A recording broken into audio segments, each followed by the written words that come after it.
Find value, मतलब सिर्फ property use करके ही वैल्यू बोलना है, सॉल्व नहीं करना है, डायरेक्ट प्रॉपर्टी यूज करके वैल्यू बताना है। 1/a 1/b 1/c 1/a 1/b 1/c a square b square c square a square b square c square bc ca ab bc ca ab। अच्छे से लिख लीजिए क्योंकि बोर्ड एग्जाम में पूछता है, तो लिख के बताओ जो भी आंसर आ रहा है। देखिए एक स्टेप में अगर बनाना हो तो अगर पहले या लास्ट कॉलम में एबीसी से अगर डिवाइड करते हैं, ये जो लास्ट कॉलम है इसमें हम एबीसी से अगर डिवाइड कर दें, पहला कॉलम को एज इट इज छोड़ दो, ए स्क्वायर बी स्क्वायर सी स्क्वायर, लास्ट कॉलम में एबीसी 1/एबीसी से इंटू कर देते हैं, बीसी बाय एबीसी, फिर यहाँ पे C A by ABC, A B by ABC. अपने मन से तुम क्या कर दिए लास्ट कॉलम में, एबीसी से डिवाइड, मतलब बाहर एबीसी से क्या करना पड़ेगा, मल्टीप्लाई। एक्स्ट्रा किए हम खुद से अगर तुम डिवाइड करते हो तो बाहर मल्टीप्लाई, मल्टीप्लाई करते हो तो बाहर डिवाइड। पहले वाले में मल्टीप्लाई करते हो, अब यहाँ से तुम बीसी और बीसी को कटा दो, यहाँ पे सी ए कट जाएगा और यहाँ पे ए बी कट जाएगा, तो ये हो गया A B C 1/a 1/b 1/c a square b square c square, यहाँ पे बचा 1/a, बीच में बचा 1/b और 1/c। अब आइडेंटिकल हो गए, ये फर्स्ट कॉलम और थर्ड कॉलम इज आइडेंटिकल, तो आंसर हो गया 0। ये इसको दूसरे तरीके से भी बना सकते हैं, और जैसे मन करे वैसे बना सकते हैं, कोई दिक्कत नहीं है। ठीक है, एबीसी से इंटू भी कर देंगे तो हो जाएगा, इससे भी हो जाएगा। ठीक है, देखो एक और तरीका है कि जब भी तुमको ये चीज दिखे बीसी सीए और एबी डिटरमिनेंट में एक लाइन में अगर दिखे तो उसको एबीसी बना दो। दूसरा भी क्वेश्चन ऐसा दिखेगा, एबीसी बनाने के लिए हम क्या करेंगे, इसमें ए से इंटू गुना करना पड़ेगा, तो इसमें अकेले तो ए से गुना होगा नहीं, होगा तो पूरे लाइन में होगा या पूरे इस लाइन में होगा। इस लाइन में अगर ए से गुना करेंगे तो ये एबीसी होगा, लेकिन ये सी ए स्क्वायर हो जाएगा, तो काम नहीं बनेगा। इसलिए फर्स्ट रो में हम ए से इंटू कर देते हैं, नहीं तो फर्स्ट रो में यदि ए से इंटू करोगे, इधर बनाना है, तो फर्स्ट रो क्या बन जाएगा, ये 1/a में ए से इंटू करोगे तो 1 हो जाएगा, ए स्क्वायर में ए इंटू करोगे तो ए क्यूब हो जाएगा, बीसी में ए इंटू करोगे तो ए बी सी हो जाएगा। और तुम फर्स्ट रो में यदि ए से इंटू किए तो जीरो तो हो नहीं, बाहर 1/a करना पड़ेगा, समझ गए। बाहर 1/a क्यों किए, क्योंकि एक फर्स्ट रो में ए इंटू किया गया है, मतलब पूरे डिटरमिनेंट में ए इंटू किया गया, उस ए को न्यूट्रल करने के लिए डिवाइड कर। अब सेकेंड रो में बी से इंटू करेंगे ताकि ये एबीसी बन जाए, तो जब b से इंटू करोगे तो ये 1/b हो जाएगा 1, ये हो जाएगा b क्यूब, ये हो जाएगा abc, और बाहर 1/b कर देंगे, क्योंकि सेकेंड रो में यदि b से इंटू किया गया तो पूरे डिटरमिनेंट में b से इंटू किया गया, एंड थर्ड रो में c से इंटू किया जाएगा तो 1c क्यूब और abc। अब नीचे भी यहाँ लिख लेंगे हम मल्टीप्लाई, ठीक है, abc in first second and third row respectively. अपने मन से ये काम किया, उसको न्यूट्रल करने के लिए एबीसी से बाहर डिवाइड किया। ठीक है, अब हमको क्या दिख रहा है, इस तीनों में एबीसी है तो ये कॉलम कॉमन हो जाएगा, क्योंकि अगर किसी कांस्टेंट अगर ऐसा डिटरमिनेंट आ गया 2a 2b, कुछ लोग नहीं समझते इसलिए धीरे धीरे बोलते हैं, अगर ऐसा लिखा हुआ है इसका मतलब ये जो 2 है ये दोनों में इंटू है, तो ये 2 बाहर से गया होगा, तो बाहर से गया होगा तो इसको यहाँ से उठा के बाहर भी कर सकते हैं। उसी प्रकार से यदि एबीसी एक तीनों में है, एक लाइन के तीनों, मतलब ये एबीसी बाहर से गया होगा, बाहर कर लो, तो 1/abc है ही, और ये एबीसी बाहर किया तो 1 1 1 a cube b cube c cube, और जब एबीसी बाहर हो गया तो वहां भी 1 1 1, फिर से आइडेंटिकल हुआ दोनों कॉलम, ये एबीसी एबीसी भी कट गया और आंसर हो गया 0। तो जब बिहार बोर्ड में आ जाए ये क्वेश्चन तो हमको लगता है इसी को ऐसे ही बना थोड़ा सा। नेक्स्ट लिखो, if x equal to a00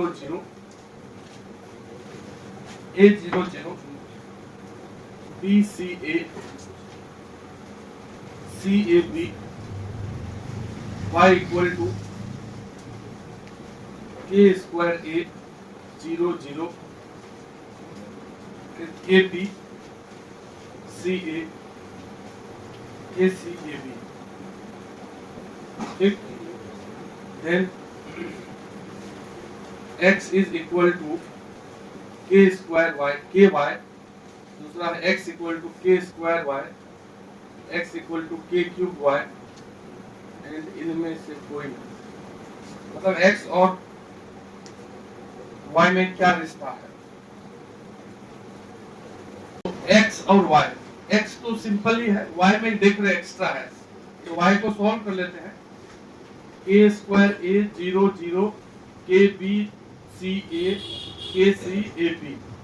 अब इसमें से देखो कि इस फर्स्ट कॉलम में सब में के है, बाहर कर लेते हैं, तो y इक्वल टू के निकालने के बाद यहाँ बचेगा के ए, यहाँ बचेगा बी, यहाँ बचेगा सी, फिर ये 0 सी ए 0 ए बी। अब क्या दिख रहा है कि इस फर्स्ट रो में तीनों से के निकल सकता है, तो 0 से तो कुछ भी कॉमन हो सकता है, तो y इज इक्वल टू एक के और निकालेगा तो के स्क्वायर, और के स्क्वायर होने के बाद यहाँ बचेगा a या 0 0 b c a b। तो अपना x ऐसा ही है क्या? तो y is equal to K square, तो ये ऑप्शन ही नहीं है, क्योंकि x equal to K square Y, और ऑप्शन क्या हो जाएगा? y equal to K square x मिल जाएगा। चलो प्रॉपर्टी नंबर 3 लिखिए। इफ एनी टू रो और column, if any two row or column, if any two row or column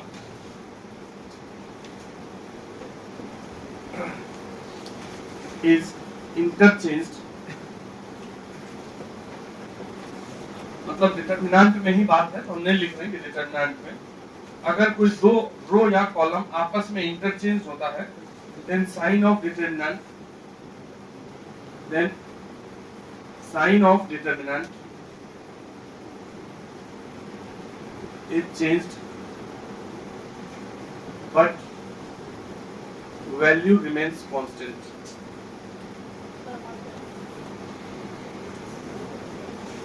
Value remains constant. यदि किसी डिटरमिनेंट में कभी भी दो रो को आपस में चेंज कर दिया जाए, जैसे मान लो यहाँ पे लिख देते हैं 1 2 3 4 और हम ऐसा ऑपरेशन लगा देते हैं, इसका मतलब हुआ R1 R2 आपस में क्या हो गया? इंटरचेंज। तो जब ये इंटरचेंज होता है तो उसका मैं बताए थे ना कि क्या होता है, ये हम अभी नहीं लिखवा रहे, सिर्फ ये सिंबल का क्या मतलब होता है ये पहले बता चुके हैं। तो 3 4 ऊपर चला जाएगा और 1 2 नीचे आ जाएगा, ये दोनों का वैल्यू एक ही रहेगा, मैग्नीट्यूड, बस साइन का फर्क रहेगा, जो इसका वैल्यू आएगा उसमें माइनस लग जाएगा। इसको सॉल्व करोगे तो देखो 4 into 1 4 minus 6 minus 2, इसको सॉल्व करोगे तो 6 minus 4 2, तो 2 के बाहर माइनस लगा देंगे तो माइनस। समझने बात को?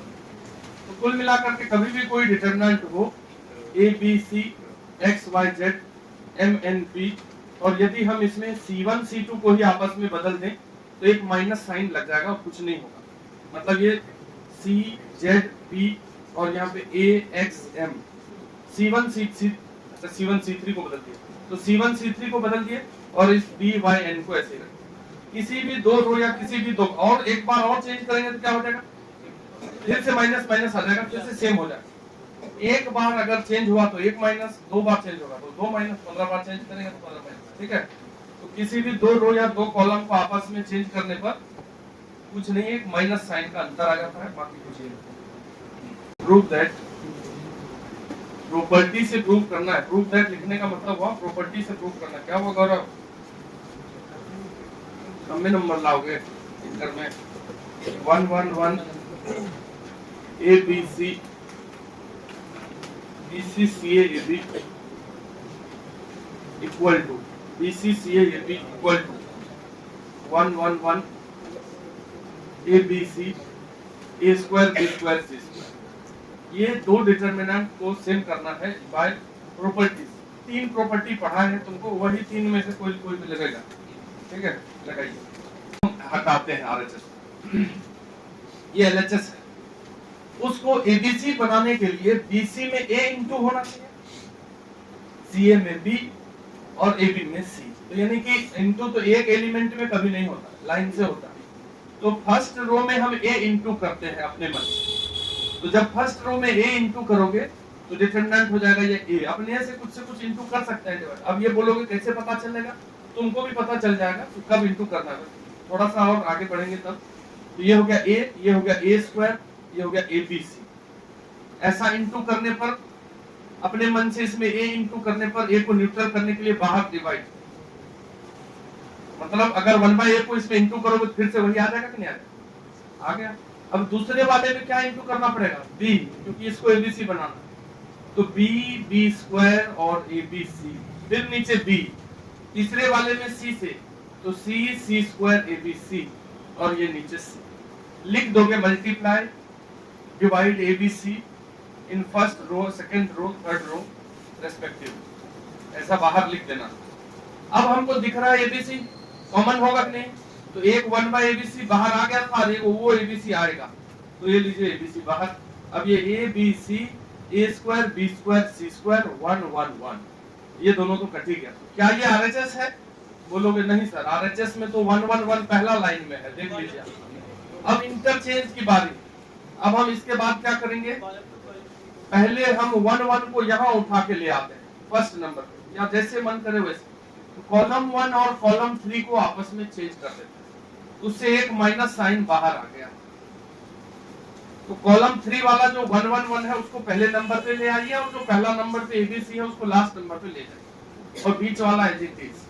अभी मिलाएंगे आरएचएस से, अभी भी नहीं मिल रहा है, क्योंकि उसमें एबीसी बीच में है और स्क्वायर वाला एक और इंटरचेंज, तो C2 C3 चेंज नहीं, तो एक माइनस तो था ही, एक माइनस और आ गया। तो ये 1 1 1 abc a square b square c square, minus minus plus, तो 1 1 1 abc a square b square. ये सब बोर्ड एग्जाम में आता है, ये आरएचएस। एक क्वेश्चन लिखिए, if x equal to 1 2 3 4 5 6 7 8, y equal to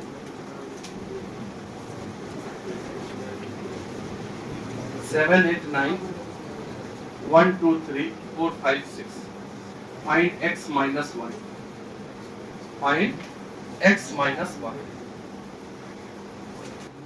जैसे x और y एक ही जैसा दिख रहा है, 9 डिजिट सेम है, लेकिन जगह बदल गया है।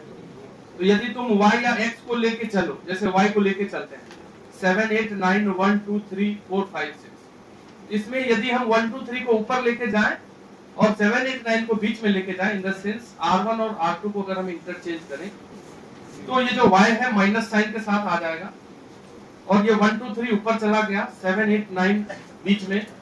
क्या ये x के जैसा है, नहीं है x के जैसा।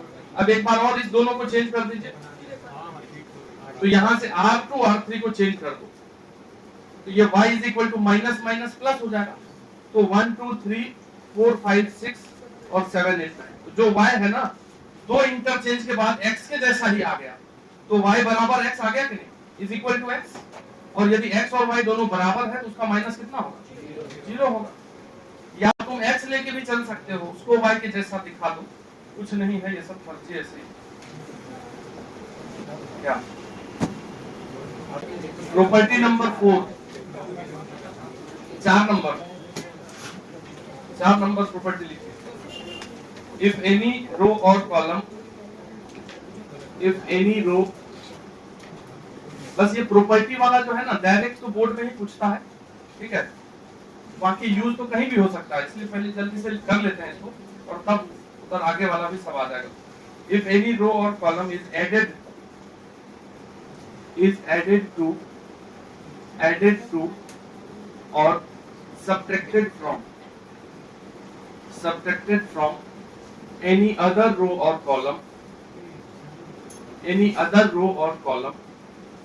if any row and or column is added to or subtracted from any other row or column, then value of determinant remains same, मतलब वैल्यू नहीं बदलता है, value of determinant remains same। कहने का हुआ कि किसी डिटर्मिनेंट में यदि ये डिटर्मिनेंट है तो इसका आंसर कितना आएगा -2। इसमें पहले रो में दूसरा रो जाके जोड़ दो, तो ये 3 4 उसमें जोड़ दोगे तो क्या हो जाएगा, जोड़ो तो 3 1 4 और 6। अब इसका भी आंसर देख लो -2 आया होगा, सॉल्व कर लो, नहीं ना चीज हुआ। मतलब अगर R1 की जगह पे हम R1 प्लस R2 लिख दिए, मतलब इसका होता है कि R1 is replaced by R1 plus R2। मतलब इसका बेसिक मतलब ये हो गया कि R1 में R2 को जोड़ देना। तो अगर R1 में R2 जोड़ दें या घटा दें, C1 में C2 जोड़ दें या घटा दें, कोई फर्क सेम टू सेम आंसर रहेगा। किसी डिटरमिनेंट के किसी रो में किसी रो को जोड़ दो घटा दो, किसी कॉलम में किसी कॉलम को जोड़ दो घटा दो, कुछ नहीं होता है, वैल्यू उतना ही रहता है। यही लिखा हुआ है, ये एग्जांपल भी लिख सकते हैं, ठीक है। जैसे मान लो हम लिख देते हैं A B C D और हम C1 में C2 को घटा देते हैं और इसको C1 की जगह लिख देते हैं, तो ये C1 बदल जाएगा, ये C1 है, इसमें C2 घटा A minus B C minus D हो जाएगा। दोनों को सॉल्व करेंगे तो सेम टू सेम आंसर करेगा, दोनों बराबर ही है, ठीक है। ये लिखा हुआ है। जैसे हम इसको सॉल्व करने के लिए बोले, देखो रे, इसको सॉल्व करने के लिए बोल रहे हैं -1 1 अपने मन से ऐसे, फिर 1 -1 1 1 1 -1। अब इसको तुम ऐसे डायरेक्ट सॉल्व करो, ठीक है। तो कहीं जीरो नहीं दिख रहा है, लेकिन एक मिनट रुकना, यदि हम ये कॉलम, यदि इस दोनों कॉलम को जोड़ दें हम, तो हमको दिख रहा है कि जोड़ने पर ये जीरो हो जाएगा, ये भी जीरो हो जाएगा। तो C1 में C2 को अगर हम जोड़ दें और C1 की जगह रख दें, या R1 R2 को भी जोड़ सकते थे, कहीं भी दो को जीरो निकल के आ जाए। तो C1 C2 को जोड़ने पर क्या फायदा हो रहा है कि -1 और 1 मिलकर जीरो हुआ, -1 और 1 मिलकर जीरो हुआ, और 1 और 1 मिलकर 2। बाकी ऐसी चीज लिख दीजिए, 1 -1 1 1 1 माइनस, हाँ वो भी तीनों को भी साथ में जोड़ सकते हैं, ठीक है, कोई दिक्कत नहीं, हम बस समझा रहे हैं। अब हमको 2 जीरो मिल गया, अब केवल इस 2 के लिए सॉल्व कर दीजिए। 2 ये कौन सा पोजीशन होता है, 31 प्लस वाला है, रखने दीजिए। और 2 का जो कॉलम है रो है हट गया, तो ये चारों को सॉल्व कर लेंगे। 1 -1 1 1, इसको सॉल्व करोगे तो 1 माइनस माइनस प्लस 4 आंसर हो गया, ठीक है। तो डायरेक्ट इसका आंसर 4 आ गया, अदरवाइज ऐसे भी निकालोगे तो 4 ही आएगा, कुछ और थोड़ी आएगा। बस ये है कि थोड़ा सा, ये थोड़ी कोई तुमसे पूछे, तुम एग्जांपल लिखा हुआ है, वहां तो बड़ा सा डिटरमिनेंट रहेगा जिसको अगर रो में रो जोड़ेंगे घटाएंगे तो शॉर्ट हो जाएगा। ये तो तुम नहीं भी करोगे तो ऐसे भी सॉल्व कर ही दोगे, सीधा सीधा।